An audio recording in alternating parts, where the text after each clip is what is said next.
जब आपके बिल्कुल लेवल इधर लग जाएगा ना, माननीय न्यायाधीश, तब उन्हें लगेगा कि अरे ये पढ़ाई करने में इतना मगन था कि देश दुनिया भूल गया था। देश दुनिया भूल गया था। कभी कभी आपने ऐसे लोगों को देखा है जो अपने आप से बात करते हैं, सड़क चलेंगे, ये आज के जमाने वाले नहीं जो कान में लगा लेते हैं और बतियाते चलते हैं किसी से फोन पे। ये टेक्नोलॉजी के जमाने वाले हैं। कभी कभी हमको भी भ्रम हो जाता है, देखता हूं तेज से चला जा रहा है वो, खुलता चला जा रहा है, तो पता चलता है किसी से बतिया रहा है। उसकी बात नहीं, अपने आप से बात करने मतलब वो अपने लक्ष्य को लेकर के, अपने भविष्य को लेकर के, अपने लक्ष्य को पाने के लिए, कामयाबी को पाने के लिए अपने आप में वो इतना आत्मसात हो जाते हैं कि चलते फिरते उठते बैठते सोते जागते उनको चिड़िया की आंख के अलावा कुछ भी नजर नहीं आता। और जब आप कहीं निकले तो अब आप आपस में बात कर रहे हैं, तो आज के जमाने में देखेंगे न तो आपके कान में कुछ ईयरफोन लगा हुआ है, ना मोबाइल है, ना फिर भी आप कुछ खुद बजा रहे अपने आप से बात कर रहे हैं, तब तो जरूर कहेगा कि पगला गया है। लेकिन जब उसके नतीजे आएंगे ना, तो फिर डंका बजता आएंगे तो डंका बजता। तो नतीजे लाने के लिए आपको मेहनत करनी है। कोई भी चीज बाधा के लिए आपको नहीं करनी। जैसा कि प्रशांत जी ने अपने वक्तव्य में आपको बताया, जो इनके संज्ञान में आया, ये जो वकालत की बाध्यता रखी गई है, इसके पीछे भी बड़ा मकसद है। सकारात्मक रूप में लीजिए, सकारात्मक रूप में लीजिए। देखिए आपके कक्ष में क्या लिखा हुआ है, नकारात्मक लोगों से हमेशा दूर रहें, है ना? क्योंकि नकारात्मक लोगों को परेशानी दिखती है, उसका समाधान नहीं। नकारात्मक लोगों को उसकी परेशानी दिखती है, उसका समाधान नहीं दिखता। और हम लोग यहां पर उसका समाधान बताने आप, न कि नकारात्मक बने रहिए, न कि 3 साल बोले तो माला जपते रहिए। अगर आपके माला जपते रहने से सुबह शाम 2-4 महीने तक अगर उस का नियम हट जाए तो माला जपिएगा। हटने वाला है क्या माला जपने से? क्यों माला जप रहे हैं? माला जपने लगे आप 3 का मतलब क्या निकाला जाए? लक्ष्य से आपकी नजर हट गई है। अब लक्ष्य पे ज्यादा चिंतित नहीं, अब जो बाधाएं हो गई उसको लेकर के आप माला जप रहे हैं। अरे जप लीजिए, आपके बस का हो हटाने का तो जप लीजिए, हट जाए तो ठीक है। और जब जानते हैं कि आपके माला जपने से नहीं हट, हर चीज की व्यवस्था है, रिव्यू पिटीशन दाखिल करेंगे प्रशांत जी के साथी। लेकिन रिव्यू दाखिल करने के लिए सुप्रीम कोर्ट रिव्यू कर ही लेगा, इसी गारंटी नहीं न देंगे प्रशांत जी। प्रयास कर सकते हैं, ठीक है ना? तो हट जाए तो अच्छी बात, और नहीं हटे तो आपको सकारात्मक रहना है कि नकारात्मक रहना है? सकारात्मक रहना। उन बाधाओं के रहते हुए भी आपको अपना माइंड मेकअप करना है कि अब इन 3 साल की बाधाओं के रहते हुए भी हमें अपने लक्ष्य से नजर नहीं हटानी है। ये 3 साल के नियम के चक्कर में आपकी पढ़ाई या तैयारी ये इस पर कोई प्रतिकूल प्रभाव नहीं पड़ना चाहिए। और अगर पड़ रहा है तो किसका नुकसान हो रहा है? नियम बनाने वाले का कि आपका? आपका नुकसान हो रहा है। तो आपका नुकसान हो रहा है, तो आपका नुकसान न हो इसकी चिंता कौन करेगा? आप करोगे। और जब इसकी चिंता करोगे तो जो नियम बनाना है वो हटा देना आपके बस में है कि पढ़ाई करना आपके बस में है? तो जो आपके बस में है वो करिए ना। नियम बना देना और नियम हटा देना आपके बस में है क्या? आपके बस में है क्या? नहीं है। तो जो नियम बना देना या हटा देना, जहां दलीलें होंगी व्यवस्था में होंगे, व्यवस्था में जो लोग शामिल है प्रशांत जी तो दलीलों में व्यवस्था करेंगे। लेकिन आपके बस में वो नियम हटा देना नहीं है, न बना देना है, न बनवा देना है। आपके बस में उन नियमों के दायरे में जो भी निकल करके आगे आए, मेहनत करना आपके बस में। तो जो आपके बस में है वो करो, जो आपके बस में है ही नहीं उसको लेकर के आप समय व्यर्थ करो, चिंतित रहो, फ्रस्ट्रेटेड हो जाओ, नकारात्मक हो जाओ, तो आप क्या व्यवस्था का नुकसान करोगे या अपना नुकसान करोगे? अपना नुकसान। व्यवस्था चलती रहती है, समझ गए ना? व्यवस्था चलती रहती है, आप अपना नुकसान करोगे। और यहां पर हम इसीलिए एकत्र हुए हैं कि what ever the hurdles, what ever the obstacles you have in your way of success, take it for granted that these obstacles are going to be there. ये बाधाएं वहां रहने वाली हैं। 3 साल की बाधा मान लो हट जाए तो कोई और बाधा आ जाए, कोई और बाधा हट जाए तो कोई और बाधा आ जाए, ठीक है ना? तो कभी कभी जब बाधाएं आपके सामने आ जाती हैं आपके रास्ते में, सफलता के रास्ते में, तो बाधाएं भी न आए ये भी आपके बस में नहीं, बाधाएं भी न आए ये भी आपके बस में नहीं, क्योंकि बाधाएं पैदा करने वाले वो होते हैं जिन्हें आपकी सफलता से ईर्ष्या होती है। उन्हें लगता है कि ये जज बन जाएगा तो क्या, वो हम तो बन नहीं सकते, हम तो बन नहीं सकते, हम तो दौड़ नहीं सकते, दौड़ में इससे आगे निकल नहीं सकते। लेकिन इसको हम दौड़ में निकलने नहीं देना चाहते। हम खुराफात क्या करेंगे? टंगड़ी मार देंगे इसको कि तुम तो संघर्ष करोगे, हम क्या करेंगे? टंगड़ी मार देंगे, तुमको संघर्ष करने नहीं देंगे, हम करोगे भी तो टंगड़ी मार देंगे, तुम्हें गिरा देंगे, तुम्हें। हाँ, ठीक बात है, ये मनोबल हुआ ना, ये जिद हुई तुम्हारी सफलता पाने की, फिर संघर्ष करेंगे, गिर गिर करके उठेंगे। गिराने वाला काम है उठाना, गिराते गिराते गिराते वो भी थक जाएंगे। तो प्रश्न ये है कि जो आपके वश में है वो करो।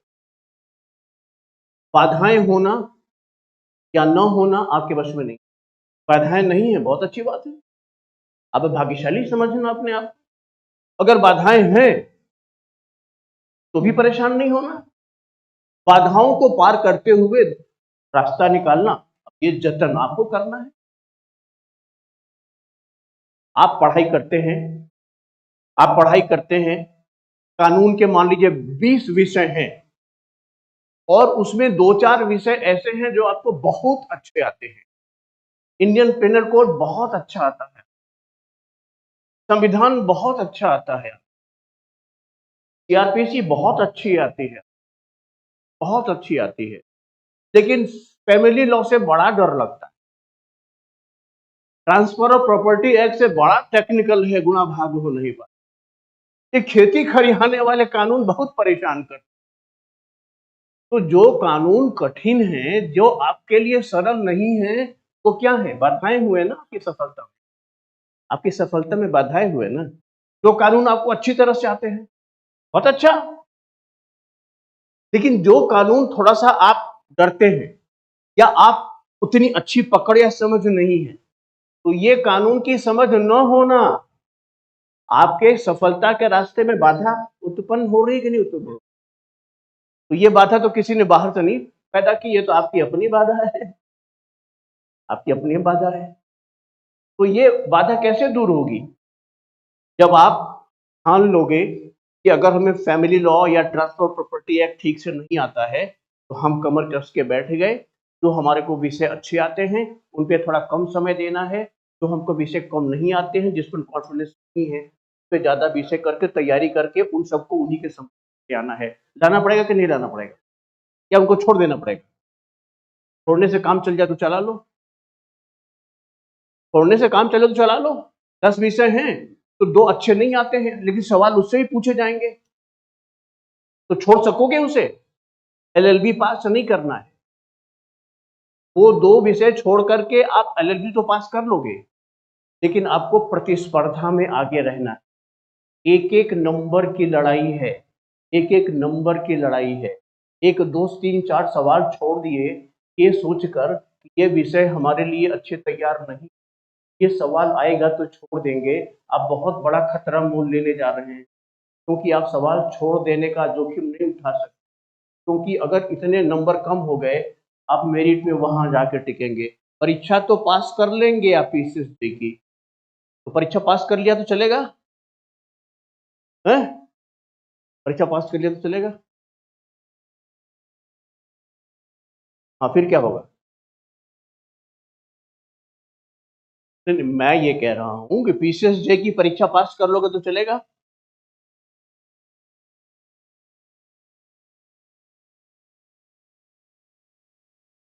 हैं? नहीं,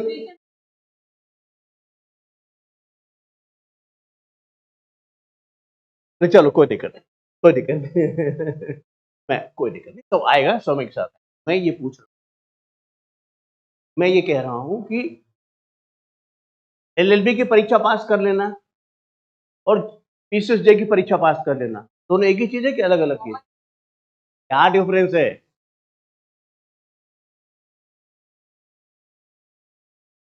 अच्छा, चलो चलो चलो, एक सवाल और करते हैं कि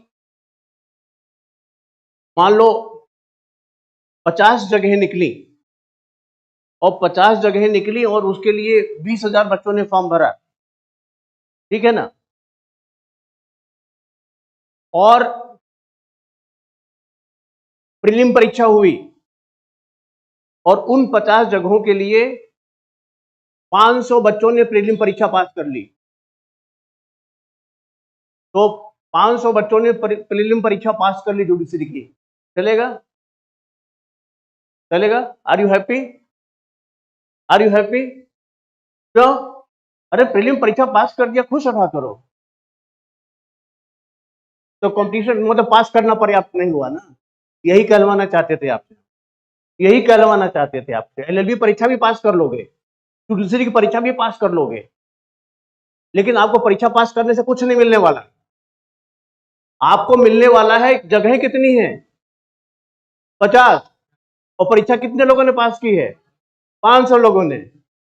आपको कहां रहना है? उन 50 लोगों में रहना है। तो 500 लोगों ने जुडिशरी की परीक्षा पास करने के बाद भी 450 रिजेक्ट हो जाएंगे, उसमें से जगह ही नहीं है।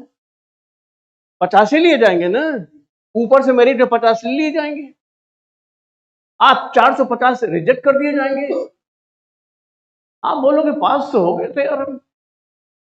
तो पास होने से नहीं चलेगा, पास होने से मतलब देख लो कितनी मेहनत करनी, कि पास हो जाने से जज बन जाना कोई गारंटी नहीं है, जब तक आप उस पास प्रतिस्पर्धा में, मेरिट में जब तक आप इतने आगे नहीं हो कि वो जो 50 जगहें विज्ञापित हुई हैं उसमें जगह बना सको। तो पास तो सब हो जाएंगे, लेकिन मेरिट में वही होंगे जो सबसे ऊपर होंगे, मेरिट में वही होंगे सब सबसे ऊपर होंगे। तो यहां पर आप देख लो कितनी मेहनत करनी है, यहां पर आप लोग देख लो कितनी मेहनत करनी है। कभी कभी ऐसा भी होता है कि मेहनत को और कामयाबी को खास तौर से हमारे देश में भाग्य से जोड़ दिया जाता है, भाग्य से जोड़ दिया जाता है, ठीक है ना?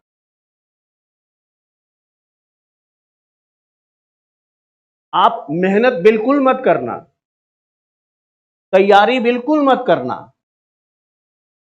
और चूंकि घर में किसी ने कह दिया है कि तुम बेटा बहुत भाग्यशाली हुआ हो, जज तो बन के मानोगे, तो चूंकि आपसे कह दिया गया कि तुम्हारे भाग्य में लिखा हुआ है तुम जज बनोगे, उस दिन से तुम पलथी मार के बैठ गए, मेहनत नहीं करेंगे, पढ़ाई नहीं करेंगे, कुछ नहीं करेंगे, फॉर्म आया तो फॉर्म भर देंगे और हम बहुत भाग्यशाली हैं, जज तो बन के मानेंगे, मानेंगे, बन गए जज।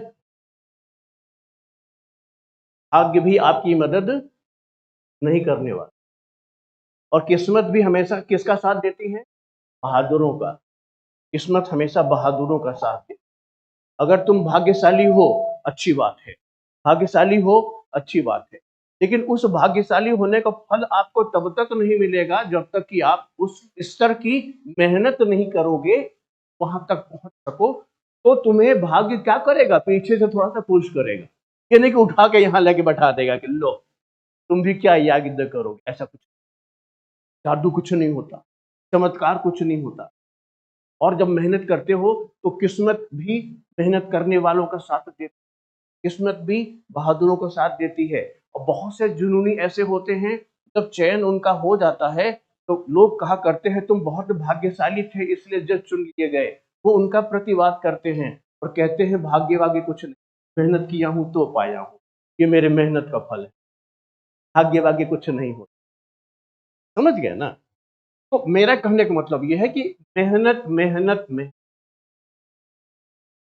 मेहनत के अलावा और कोई रास्ता आपके पास नहीं है कि हम कोई आपको शॉर्टकट बता दें कि ऐसे निकल जाना, वहां से वहां शॉर्टकट है, वहां से निकल जाना, सामने जाओगे तो मंजिल है तुम्हारी। No, there is no shortcut to get success in true sense in your life. आपको उन्हीं रास्तों से चलकर जाना होगा जो रास्ते उनके लिए मान्य हैं। और उन रास्तों में एक रास्ता यह भी है कि आपको 3 साल के वकालत का अनुभव होना चाहिए या नहीं। उन्हीं रास्तों में एक रास्ता यह भी है, और यह रास्ता तब तक रहेगा जब तक कि सुप्रीम कोर्ट इसको रिव्यू करके खारिज न कर दे। इसलिए सुप्रीम कोर्ट क्या करेगा क्या नहीं करेगा यह उसका काम है। तो क्या आपने ये सोच के मन में बिठा लिया है कि थोड़ा इंतजार कर लें सुप्रीम कोर्ट के जजमेंट आने का, उसके बाद से फिर पन्ना वन्ना पलटेंगे? जो या लगे हुए हो, लगे ही रहना पड़ेगा, लगे ही रहना पड़ेगा, क्योंकि रिव्यू का इंतजार कर सकते हो, तुम्हारे बस में है, लेकिन रिव्यू में क्या फैसला आएगा ये तुम्हारे बस में। और रिव्यू के फैसले का इंतजार करके तुम अपना समय ही व्यर्थ करोगे। उतना समय जो चला गया फिर वापस लौट के नहीं आता। समय कितना कीमती होता है तुम लोग समझते होगे, क्योंकि परीक्षा की तैयारी कर रहे हो और परीक्षा में समय का कितना महत्व होता है ये आप समझ रहे हैं। और उसी समय से आप चिंतित हैं, क्योंकि 3 साल प्रैक्टिस के बाद ही आप योग्यता हो पाएगी आपको जुडिशरी में फॉर्म भरने की। तो वो 3 साल भी आपको परेशान कर रहे हैं। एलएलबी करने के बाद 3 साल आपको बैठना पड़ेगा। एलएलबी करने के 3 साल बाद 3 साल तक बैठना पड़ेगा। उसके पीछे जजमेंट देखा था मैंने, सुप्रीम कोर्ट का जो जजमेंट था वो मैंने देखा था। सुप्रीम कोर्ट के जजमेंट में जो कारण दिए गए हैं, उसको भी समझ लीजिए, क्योंकि आप भी कल उसी व्यवस्था का अंग बनने वाले हैं। सुप्रीम कोर्ट के जजमेंट में जो कारण दिया गया है, जो बच्चे बिना किसी व्यवहारिक प्रशिक्षण के, बिना वकालत किए पहले ही प्रयास में एलएलबी करते नहीं कि वैकेंसी निकली नहीं, मेधावी हैं, सिलेक्शन हो गया, लेकिन व्यवहारिक ज्ञान कुछ भी नहीं है, वकालत कभी नहीं किया। बाद में वहां क्या होता है कि वहां जब घाघ घाघ किस्म के जो वकील होते हैं जिलों में, आप लोअर जुडिशरी में जाओगे तो कहां जाओगे? हमीरपुर जाओगे, महोबा में पोस्टिंग होगी, उरई में होगी, बलिया जालौन कहीं इन होगी, इन होगी। तो वहां के वकील हैं, देश में हैं कि नहीं है, मुंह में लबर लबर पान खाए चले आ रहे हैं, गिर रहा है यहाँ पर, पहुंच रहे हैं, हाँ जज महोदय, आप उनसे उम्मीद करोगे? और कुछ तो इतनी न्यूसेंस वैल्यू के होते हैं कि जब देख लेंगे कि आपको किताबी ज्ञान के अलावा कुछ नहीं आता, तो सारी जजशिप आपकी ऐसी तैसी। संभावना है कि नहीं? संभावना है कि नहीं? किताबी ज्ञान अलग होता है, व्यवहारिक प्रैक्टिकल ज्ञान अलग होता है। और किताबी ज्ञान को पुख्ता करना है तो जो प्रैक्टिकल ज्ञान आपके ऊपर होगा, तब जाके आपके ऊपर जो होगा ना आत्मविश्वास, चढ़ चढ़ के बोलेगा। उनकी तो 40 साल की प्रैक्टिस है, जिंदगी गुजर के ही करते करते।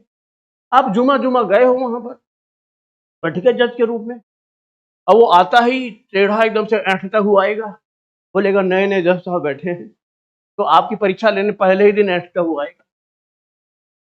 वो पहले ही दिन चाहेगा कि आपके ऊपर वो अपना प्रभुत्व जमा ले, क्योंकि अगर आप 1 साल वहां रहने वाले हो तो वो आपको अपने ले लेगा ग्रिप में, तो जैसा चाहेगा वैसा फैसला लिखवाएगा। और आप डर जाओगे क्योंकि आपको उतना व्यवहारिक ज्ञान है नहीं। आप वहां पर अपनी नौकरी बचाने के चक्कर में ज्यादा रहोगे।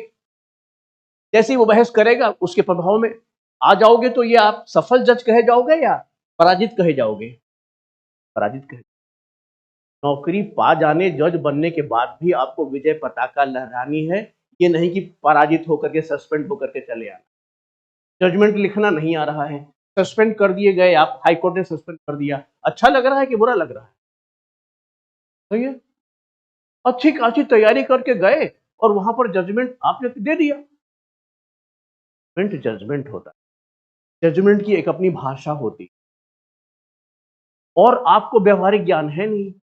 कोर्ट कचहरी में कभी मुकदमा तो करे नहीं, कभी बहस तो करी नहीं, अदालतों के कार्य का अनुभव तो है नहीं, लिख दिया जजमेंट। अब जजमेंट लिख दिया तो चैलेंज होगा कि नहीं अपील में? दूसरा पार्टी चैलेंज करेगा ना। तो आपका जजमेंट चैलेंज होते होते अगर हाई कोर्ट तक पहुंचा और हाई कोर्ट देख रहा है, बोले अरे ये जजमेंट लिखा है, किस जज ने लिखा है? उसको जजमेंट भी लिखना नहीं आता, सस्पेंड करिए उसे आप। अच्छा लगेगा? अच्छा लगेगा? जाइए किसी सर्विस में तो तर्कस में वो सारे तीर लेकर के जाइए कि वहां जो जो भी 40-50 साल के अनुभव वाले वकील खड़े मिले, तो वहां तर्कस में आपके तीर उनको नजर आए, ये भैया ये तो सिरफिरे किस्म का जज बैठा हुआ है, ये हमारी 40-50 साल की हेकड़ी निकाल देगा। ये व्यवहारिक ज्ञान आपको वहां पर मजबूत कर। तो हर बाधा के अपने पक्ष होते, हर बाधा आपको परेशान नहीं करती, हर बाधा आपको पराजित नहीं करती, हर बाधा आपको किस्म किस्म का अनुभव दे करके जाती है, जो शायद वो अनुभव आपको न मिलता यदि वो बाधा वहां पर न होती। यदि मजबूत करती है, बाधा मजबूत करती है, बाधा मजबूत करती है। आपने देखा है वो जो ताइक्वांडो के और ये जो चैंपियंस होते हैं, मार मार के तोड़ देते हैं सब। तो ये जादू नहीं कर देते वो, उन्होंने इतना प्रैक्टिस किया होता है, मार के कि ये उनकी हथेली है ना, लोहा बन जाए, लोहा बन जाए। तो वो दिखाते हैं ऐसे ऐसे मारा और टूट गया। आप बोलोगे जरा हम भी तोड़ के देखें क्या? हाथ मत तोड़ लेना अपना। उतने जीवन में इतनी बाधाओं से उसने अपने आप को पुख्ता किया है, तो जाके आज वो ताकत। बाधाएं आप परेशान हो जाते हो तो ये आपका कमजोर पक्ष है। अपने आप में अंतर मन में झांक के देखना कि कोई बाधा जो आ गई, जो आपके वश में नहीं थी, वो आपको परेशान क्यों कर गई, का आत्म अवलोकन आपको कर। और अगर बाधा परेशान कर गई तो ये आपका कमजोर पक्ष है। और अभी एक बाधा अभी जो सामने थी, परेशान कर रही थी, अभी उसको दूर नहीं कर पाए, तब तक 2-3 बाधाएं और आ गई। अब क्या करोगे? कहां जाओगे भाग के? जिंदगी में लड़ाई लड़नी है तो बाधाओं को पार करना सीखना पड़ेगा, और उस तरह का आपको माइंडसेट बनाना पड़ेगा। इंसान का दिमाग जो होता है ना, बहुत शक्तिशाली होता, बहुत शक्तिशाली होता है। इसी इंसान के दिमाग ने कंप्यूटर जैसे सिस्टम को बना दिया। आप समझ सकते हो कितना ताकतवर होगा। इसी इंसान के दिमाग ने आज की तारीख में आर्टिफिशियल इंटेलिजेंस बना दिया है, जो इंसानों के सर चढ़ के बोल। हर चीज का अपना अपना नकारात्मक या सकारात्मक पक्ष होता है। जिनके दिमाग में खुराफात होगा, जिनके दिमाग में गंभीरता नहीं नहीं होगी, जो हल्के फुल्के किस्म के लोग होंगे, वो आर्टिफिशियल इंटेलिजेंस का इस्तेमाल जो है खुराफातों में करेंगे। कार्टून बनाएंगे, ये बनाएंगे, बजरंग बली से प्रवचन करा देंगे। और अगर आपको उसी आर्टिफिशियल इंटेलिजेंस को अगर ताकत आप समझ पा रहे हैं, तो उसकी उस ताकत का इस्तेमाल एक ऐसी दिशा में लेकर के करें जो आपके समाज देश के लिए ही बड़ी फायदेमंद। तो ये अब आपको देख, ये अब आपको देख। तो बाधाएं दूर करना आपको सीखना पड़ेगा या बाधाओं से भागना पड़ेगा? तो मतलब बाधाओं से भाग नहीं सकते, नहीं भाग सकते ना। अब क्या रास्ता क्या बचा? तो आपके पास अब 2 टास्क हो गए। सिर्फ तैयारी करते रहने से काम नहीं चलने वाला। तैयारी करने के साथ साथ आपको अपनी तैयारी के मार्ग में क्या क्या बाधाएं आ रही हैं, उत्पन्न हो रही हैं, उसके लिए भी आपको चौकन्ने रहना पड़ेगा। और तैयारी करने के साथ साथ बाधाएं दूर करने का भी जतन आपको अपने दिमाग से ही चलाना पड़ेगा, ठीक है ना। और बाधाएं दूर नहीं करेंगे आप और एक के बाद कई बाधाएं वहां पर जमा होती जाएंगी, तो फिर आपको आगे जाके सोचेंगे अरे चलो यार ठीक है, अभी बाधा आई है, रहने दो, क्या करना है, 5-6 महीने बात करेंगे। तब तक 5-7 बाधाएं और वहां आ चुकी हैं। तो अब उनको दूर करना उतना आसान नहीं होगा। असंभव कुछ भी नहीं है इस दुनिया में। बाधाएं ऐसी कोई नहीं है कि असंभव है, हटाई नहीं जा सकती, लेकिन समय से हटाओ तब ना। बाधाएं जमा करते जाओगे, जमा करते जाओगे, जमा करते जाओगे, बाद में सोचोगे हटाना पड़ेगा, हटाना तुम्हें ही है तो हटाते चलो ना, इकट्ठा काहे कर रहे हो। फ्रस्ट्रेशन आता है, डिप्रेशन आता है, फ्रस्ट्रेशन आता है, डिप्रेशन आता है। फ्रस्ट्रेशन का क्या मतलब, डिप्रेशन का क्या मतलब होता है, डिप्रेशन का क्या मतलब होता है।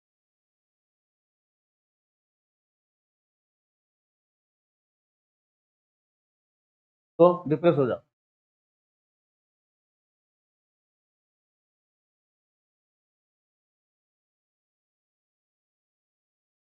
तो मुंह लटा के बैठ जाओ।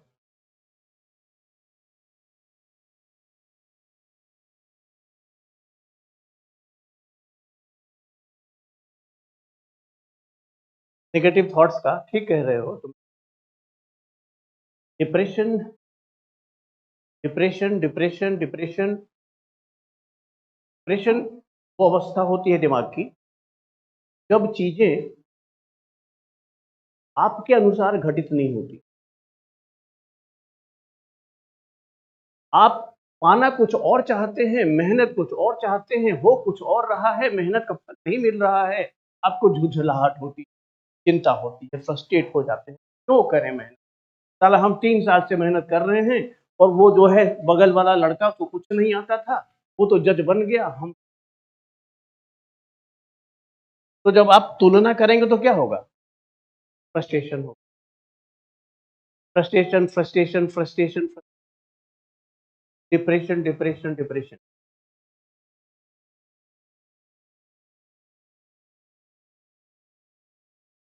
तो अब डिप्रेशन से बचेंगे कैसे आप। डिप्रेशन सामान्य बात है, डिप्रेशन सामान्य बात है, इससे परेशान नहीं होना चाहिए। डिप्रेशन किसको आएगा, जो मेहनत करेगा। डिप्रेशन किसको आएगा, जो अपनी मेहनत के प्रति संवेदनशील। डिप्रेशन किसको आएगा, जो अपनी मेहनत का अगर उसके मुताबिक फल नहीं मिलेगा तो उसे चिंता होगी, परेशानी होगी। कुछ लोग इसी समाज में होते हैं, बहुत मोटी चमड़ी वाले होते हैं, बैल माफिक, है ना। जैसे एक कहावत है ना, घोड़े बेच के सोना। घोड़े बेच के ऐसे खर्राटे भरेंगे, क्या कहना। और कुछ इतने सेंसिटिव होते हैं कि कुछ अगर ऐसी अनहोनी हो जाए तो 10 दिन नींद नहीं आती। कुछ ऐसे होते हैं, कुछ भी हो जाए पता चला खर्राटे भर रहे हैं, 2-4 बगल में सोए हैं, वो भी बेचारे नहीं सो पा रहे हैं, उनको मारना पड़ता है ठीक से सो, नाक बजा रहा है रात भर। और कुछ ऐसे होते हैं जो कि थोड़ा सा चीज अपने मन माफिक ना हो, दिमाग इस तरह से उनको पकड़ता है कि 10 दिन तक वही बात दिमाग में घूमती है, और उससे कहा जाए खर्राटे भर के सो, तो बोलेगा हमको नींद ही नहीं आ रही। तो एक होता है कि नहीं होता, होता है कि नहीं। तो ये गलत होता है कि सही होता है। अब ये बड़ा संकट वाला सवाल पूछ लिया हमने कि गलत होता है कि सही होता है। गलत होता है, गलत होता है, सही होता है, गलत होता है। कुछ ने कहा गलत होता है, कुछ ने कहा सही होता है। एक कहावत है कि जहां पढ़े लिखे लोग बैठ जाएं, है ना, तो किसी मुद्दे पर एक मत तो हो ही नहीं सकता। कुछ कहेंगे गलत होता है, कुछ कहेंगे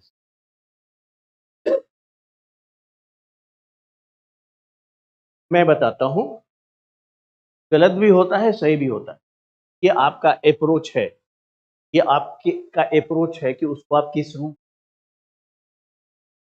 लेकिन गलत होता है सही होता है ये कह देने से नहीं होता। जो चीज आपके बस में है ही नहीं है, उसको आपको गलत कहो चाहे सही कहो, क्या फर्क पड़ेगा। लाख जतन कर रहे, नींद नहीं आ रही। तुम जब नींद ही लाना आपके बस में नहीं है, तो गलत हो चाहे सही हो कहते रहो गलत है सही है। पहले नींद तो आए, फिर जागेंगे तो देखेंगे गलत था कि सही था। समस्या क्या है? नींद नहीं आ रही है। उन्हें नींद आ रही है, you are sensitive. Being a person sensitive is not a wrong thing. आप मोटी चमड़ी वाले नहीं है कि पीसीएस जे की परीक्षा का फॉर्म भर दिए, बोले हो तुम पीसीएस का फॉर्म भरे हो, वो बोलता हाँ हाँ बिल्कुल हम भी भरे हैं। जज बनोगे? हाँ हाँ हाँ जज बनेंगे, जज बनेंगे। कॉलर हटा घूमता, वो पढ़ता है, एक ढेला नहीं है। सिलेक्शन हो ना चाहे ना हो, चाहे ना हो, उसकी सेहत का क्या फर्क पड़ेगा? तुम चादर चांद के सोएगा, क्योंकि उसने पीसीएसजे का फॉर्म इसलिए भर दिया था कि दुनिया को उसे बताना था कि मैं भी जुडिशरी की तैयारी कर रहा हूं। तुम क्या सोचते हो? तुम ही कर रहे हो,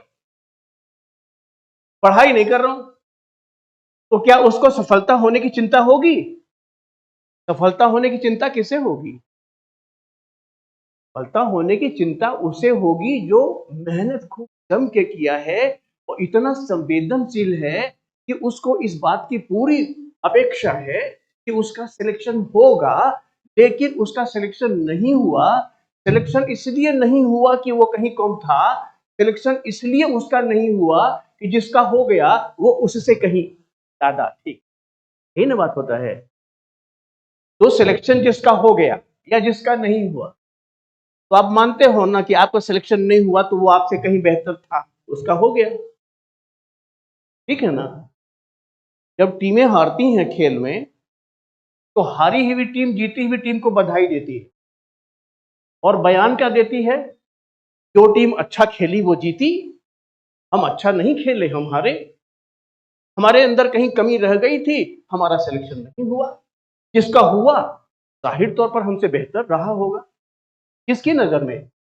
चयन समिति की नजर में, सिलेक्शन कमेटी की नजर में। सिलेक्शन कमेटी तो आप नहीं हो सकते। सिलेक्शन कमेटी के सामने जाके आप बेहतर सवालों का जवाब दे सकते, आप कोशिश कर सकते हैं कि आपका बेस्ट प्रेजेंटेशन हो इंटरव्यू के दौरान। लेकिन बेस्ट प्रेजेंटेशन आपने अपने मुताबिक किया, तो क्या चयन समिति के सदस्यों का हाथ पकड़ के बैठे जाओगे, बोलोगे हमारा सिलेक्शन करो? कर सकते हो? सिलेक्शन करना उनका। हो सकता है उनकी नजर में आपसे बेहतर कोई बच्चा पहले आपसे अच्छा इंटरव्यू देके गया, है कि नहीं? तो उस पे मत जाइए। आपको जो आपके बस में है, बेस्ट बेस्ट बेस्ट परफॉर्मेंस देनी है, विदाउट बॉदरिंग कि उसके नतीजे क्या निकल के आने वाले। और जिस दिन आपने अपने आप को जोड़ लिया कि हम उसके नतीजों को लेकर के अपने आप को चिंतित कर लेंगे, आप अपना नुकसान कर लेंगे। आप हमसे सवाल कर सकते हैं कि ऐसा कैसे हो सकता है? भाई हमने एग्जाम दिया है, मेहनत करके दिया है, तो उम्मीद भी करेंगे हमको नतीजे मिलने चाहिए, उम्मीद रखनी चाहिए। लेकिन नतीजे अपने पक्ष में है क्या? कॉपी आप लिखोगे, अच्छा लिखोगे, पीसीएस के रिटर्न की जांचना आपके पक्ष में है क्या? उसको जांचेगा कोई और, ठीक है ना। अब उसने कैसा मूल्यांकन किया ये उसकी क्षमता पर डिपेंड करेगा। इंटरव्यू आपने देने जाना है, बहुत अच्छे नंबर पाए आपने, इंटरव्यू में सिलेक्शन हो गया, इंटरव्यू देने गए, तो इंटरव्यू में बेस्ट परफॉर्मेंस करें ये आपके बस में है। लेकिन सिलेक्शन अगला कर दे ये तो आपके बस में, आप अपना बेस्ट करके आइए। इसको बोलते हैं कर्म योग। ये कर्म योग की फिलॉसफी है। और कर्म योग की फिलॉसफी क्या कहती है? कर्म आपके बस में है, अच्छे से अच्छा करिए, फल की चिंता मत करिए। और जिस दिन कर्म को फल से जोड़ लेंगे आप, जिस दिन कर्म को फल से जोड़ लेंगे आप, आपको चिंता होगी, वाजिब है, होगी, हमको भी होगी, आपको भी होगी, आपको भी होगी। लेकिन चिंतित बने रहना समाधान नहीं ना है। चिंतित बने रहने से अगर आपको रिजल्ट दोबारा निकल आए तो चिंतित रह लीजिए 1 महीना। और कर्म योग की फिलॉसफी ये भी कहती है कि अगर आपने ईमानदारी से कर्म किए हैं तो दुनिया की कोई ताकत आपको सफल होने से नहीं रोक सकती। सफलता किस रूप में मिलेगी ये एक अलग प्रश्न है। हो सकता है जज के रूप में आपको सफलता न मिले, लेकिन जीवन के किसी अन्य पक्ष में आप जहां कहीं भी होंगे, you will excel like anything, you will excel like anything. अगर आपने मेहनत किया है, अपने आप को तपाया है, तो आपको दुनिया में चमकने से कोई रोक नहीं सकता। सोने को जितना ही तपाओगे उतनी ही चमक उसमें आएगी और उतनी ही उसकी वैल्यू बढ़ती जाएगी। तो सोने को जितना तपना है उतनी ही उसमें ब्राइटनेस आनी है, उतनी ही उसकी चमक आनी है, उतनी ही उसकी कीमत बढ़ती जानी है। आप जितना तपाओगे अपने आप को जीवन में, आपका तपना कहीं व्यर्थ नहीं जाएगा, आपकी मेहनत कहीं व्यर्थ नहीं जाएगी, और आपके व्यक्तित्व में जो चमक आएगी, आत्मविश्वास में जो चमक आएगी, आपके पर्सनालिटी में जो चमक आएगी, दुनिया की आंखें चौधी आ जाएंगी। अपने आप को मत जोड़ना कि हम जज नहीं बन पाए, लेकिन जज नहीं बन पाए उसके बदले में जो भी बने, आप सोचोगे ये तो जज से बहुत ज्यादा मिल गया हमको। यस, कभी कभी बहुत सी चीजें कर्म के ऊपर भी छोड़ देनी होती, और कर्म जो होता है, डेस्टिनी जो होती है, वो आपके लिए जगह बना के रखती है कि आपको यहाँ नहीं यहाँ होना था, और आपको वहाँ इसलिए नहीं हो पाए क्योंकि आपको यहाँ होना था। और जब आप यहाँ होते हैं और जब आप पीछे मुड़ के देखते हैं तो आप बोलते थे कि अच्छा वो तो हम वहाँ नहीं हो पाया शायद इसलिए था, और अगर हम वहाँ होते तो आज यहाँ ना।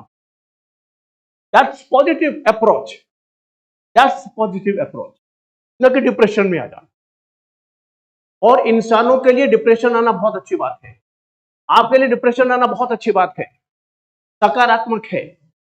जो भी व्यक्ति सेंसिटिव है और अगर अपनी मेहनत के प्रति उसको चिंता नहीं है, और अगर उसके नतीजे उसके मन माफिक आए तो उसको चिंता नहीं हुआ, अगर उसको फ्रस्ट्रेशन नहीं हुआ, अगर उसको डिप्रेशन नहीं हुआ, तो समझना कुछ तो गड़बड़ है।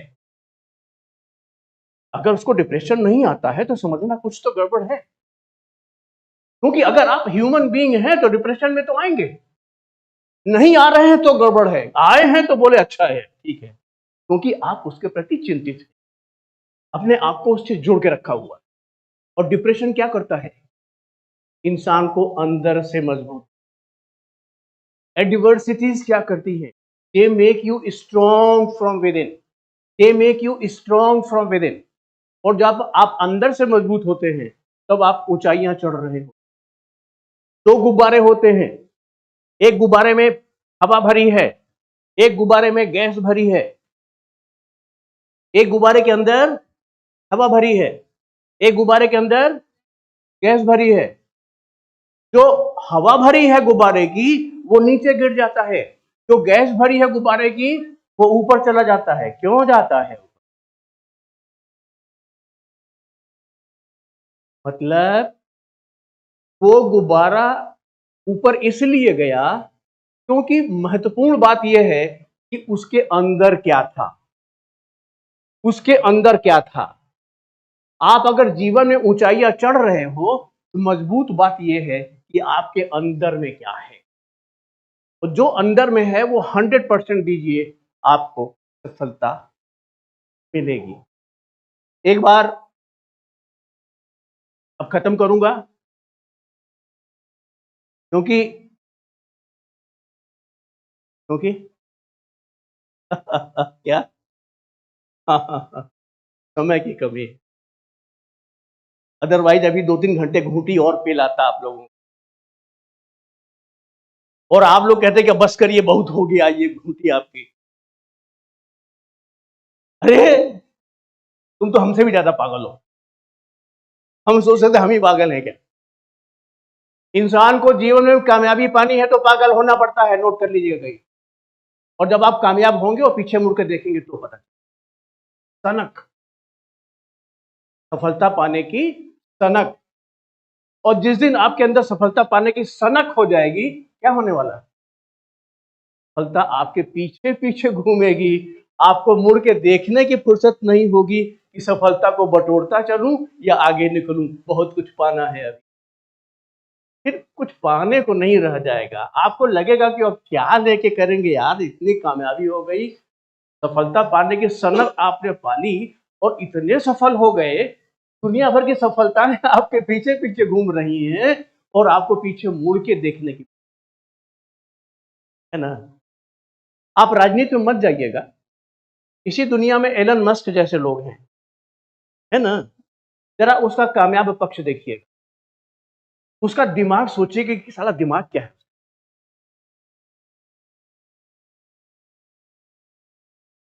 कामयाब हुआ ना, सनक, इसे कहते हैं सनक।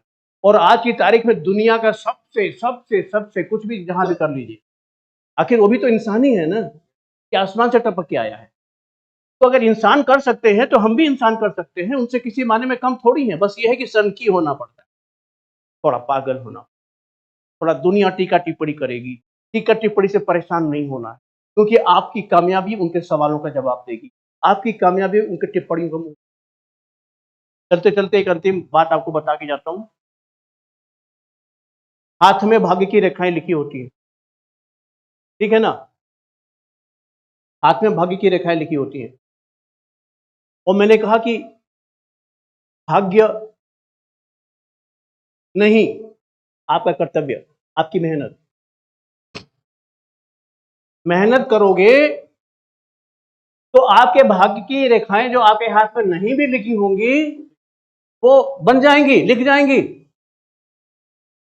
लेकिन कोई कहते कि भाग्य की रेखा लिखी है जज बनोगे, तो हाथ पे हाथ रख के बैठ जाओ कि हमारे भाग्य में लिखा है अब तो हम जज बनबे करेंगे, तो आप अपने पाप को लड़ी मान रहे हो। नेपोलियन का नाम सुना है आपने?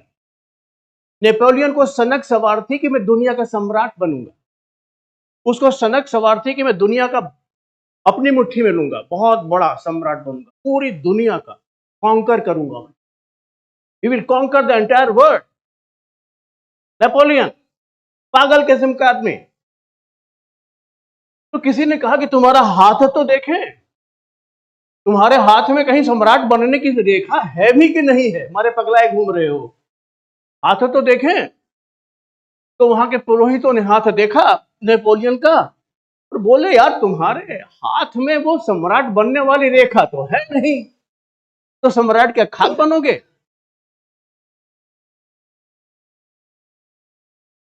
अब दिमाग नेपोलियन का, सनक नेपोलियन की, जुनून नेपोलियन का। उसने उन पुरोहित से पूछा कि पुरोहित जी अच्छा ये बताइए कि अगर हमारे हाथ में सम्राट बनने की जो रेखा होती अगर, तो वो कैसी होती, कहां से कहां होती, कैसे होती? तो पुरोहित ने बताया कि अमूमन जो इंसान को सम्राट बनने की रेखा होती है वो यहां से निकल के ऐसे निकल के ऐसे निकल के इधर को जाती है। तो नेपोलियन बोले अच्छा ठीक है। उसने अपने नौकर से कहा कि तुम एक छुरी लेकर के आओ। नौकर छुरी लेकर के आया और उसने छुरी निकाल के पुरोहित के मुताबिक जहां से रेखा होती है सम्राट बनने की ये रेखा बना दी। बोला पुरोहित साहब से रेखा हो गई। पुरोहित माथा पीट के भागा वहां से, भैया ये पागल है, इसको सम्राट बनने से कोई रोक नहीं सकता। और अंततः वो सम्राट। तो think like a conqueror, think like a conqueror. हमेशा कामयाब बनने के लिए सोचो। 3 साल 5 साल ये साल वो साल, आप बोलो कि 3 साल का तुम 5 साल भी कर दो ना तो जज बन के तुम्हें दिखाएंगे। और बोलो, तुम अपने मन में जुनून पैदा करो कि तुम अभी 3 साल का नियम करा है, 5 साल भी कर दोगे ना तो हम लोग ऐसे पागल हैं कि हम जज बन के दिखाएंगे। और बोलो, नियम बनाना तुम्हारा काम और जज बन के कामयाब होना हमारा काम। तुम अपना काम करो, हम अपना काम करेंगे, तभी रास्ता निकलेगा ना। रास्ता निकालिए। हमारी शुभकामनाएं आपके साथ हैं, बहुत बहुत शुभकामनाएं। इस संदर्भ में सबने लॉक कर लिया? नहीं किया तो अब करने के बाद आपकी चिंता यह होगी कि 3 साल आपको वकालत करनी पड़ेगी। हाँ, नहीं है ना, नियम तो करनी पड़ेगी, लेकिन चिंता नहीं है। बहुत बड़ी बात, बहुत अच्छी बात, ये पैदा करना पड़ेगा, ये समझ पैदा करना, माइंडसेट बनाना पड़ेगा। और प्रैक्टिकल जब नॉलेज करोगे तो खाना पूरी करने के लिए मत जाना, जाके किसी बार काउंसिल से फर्जी सर्टिफिकेट ले आओ, जाके किसी की चैम्बर से ले आना, वकील से कहना कि मैं आऊंगा तो नहीं, लेकिन हमको आप जाली सर्टिफिकेट दे देना। सीखना, 3 साल का समय व्यर्थ मत करना, प्रैक्टिकल नॉलेज सीखना। और किसी रूप में कोई नॉलेज कभी बेकार नहीं जाता। जुडिशरी में जितना किताबी ज्ञान जरूरी है, उतना ही व्यवहारिक ज्ञान भी जरूरी है। मैंने 25 साल तक लखनऊ विश्वविद्यालय के रूप में प्रोफेसर के रूप में था। उसके बाद से जब मैंने वहां अपना कार्यकाल पूरा किया तो अब मैं हाईकोर्ट में वकालत कर रहा हूं। और हाईकोर्ट में वकालत करने के बाद अब मैं देख रहा हूं किताबी नॉलेज में और व्यवहारिक नॉलेज में कितना जमीन और आसमान। The law written in books is something else than the law in practice in the courts is entirely different.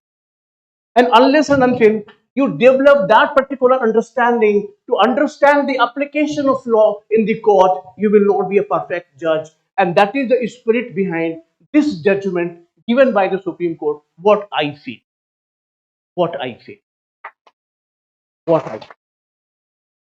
तो सुप्रीम कोर्ट इस जजमेंट के बहाने आपके तर्कस में इतने तीर रख देना चाहता है, प्रैक्टिकल नॉलेज की वजह से इतने तीर रख देना चाहता है कि आपने 3 साल तक किताबी ज्ञान लिया, अब 3 साल तक आप व्यवहारिक ज्ञान के इतने तीर ले आओ कि 10, 20, 50 साल के जो वकील वहां पर जिलों में हो जहां जज बन के जाए आपको टहला, आपको बेवकूफ ना बना पाए और आपके ऊपर अपनी चला ना, तब ना वहां के न्यायाधीश होंगे आप। Who controls a court? Who controls a court? Judge or advocate? So make it in a mind. When you happen to be a judge, you should be in a controlling position of the court, not the advocates who know nothing. आपने इतनी परीक्षा पास करके इतना मेहनत करके जज बने, और वो जो वकील वहां पर हैं उनको जज बनने की योग्यता होती, उनके बूता नहीं था पीसीएसडी बन पाने का, इसलिए वकालत के अलावा कोई विकल्प नहीं था। डिग्री भी ऐसे तैसे करके ले आए, कभी कानून नहीं पढ़ा, और वो वहां करके जा करके आपके कोर्ट को कंट्रोल करना शुरू करें, तो मेरा ख्याल है इससे खराब बात आपके लिए। You should be in a controlling position. You should be in a commanding position. And the spirit behind the Supreme Court judgment is that Supreme Court वो सारे तर्कस के तीर आपके दिमाग में रख देना चाहता है, जिससे कि आप वहां जाएं तो फिर अपने आप को रूल करें। वकील भी खुराफाती किस्म के वहां जाएं तो आपके कोर्ट में जाने से पहले 10 बार सोचें, अरे बाप रे, मैडम जज या ये जज इतना आसान नहीं है घुमा पाना। ठीक है, तो नकारात्मकता कुछ गई? Very good. ये अकेले की गई कि सबकी गई? सबकी गई। हाँ, कोई बोला ही नहीं, यही तो हमको देखो, कोई बोला ही नहीं, कोई बोलता ही नहीं, कोई बोलता ही नहीं। और मैं सोचता हूँ कि सफलता सर चढ़ के बोलती है, कोई बोल ही नहीं रहा। हाँ, अभी नहीं गई ना, डर नहीं गया अभी।